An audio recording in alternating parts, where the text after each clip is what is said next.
এগুলো সবগুলোতে পুডিং কাটা হয়ে গেছে এবং ঘষাই করা হয়ে গেছে। আপনারা দেখতেই পারতেছেন কত সুন্দর স্মুথ ফিনিশিং করা হয়েছে সিরিজ পেপার দিয়ে ঘষে।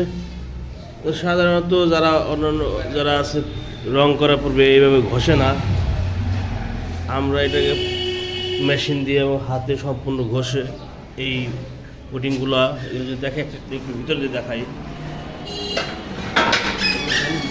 সর্বত্র গুঁড়ায় গুঁড়ায় পুডিং করা আছে। প্রতিটা পুডিং এরকম করা,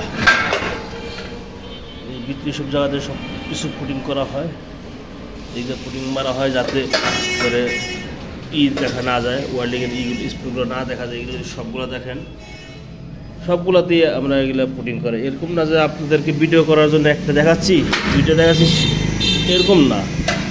যেটা আমরা কাজ করি সেটা আমরা আপনাদেরকে দেখানোর চেষ্টা করি, যাতে ধারণা হয় আপনাদের মিনিমাম একটা সিলিন্ডার তৈরি করতে আমাদের কী পরিশ্রম যায়।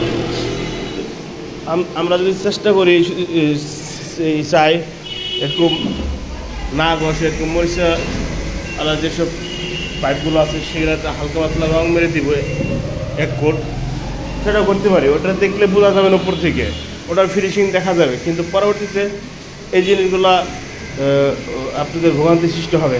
এইটাতে আমরা এখন প্রাইমার কোট মারবো। প্রাইমার কোট মারার পরে কী হবে, এটা কখনো মরিচে আসবে না ভিতর থেকে।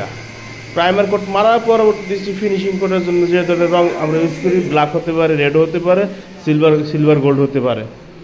তো এইটা ছিল মূলত এই পার্ট পুডিং মারার পরে এবং প্রাইমার মারার পূর্বে। এখন প্রাইমার মারার পরে আবার দেখাচ্ছি আপনাদেরকে কিছুটা অংশ।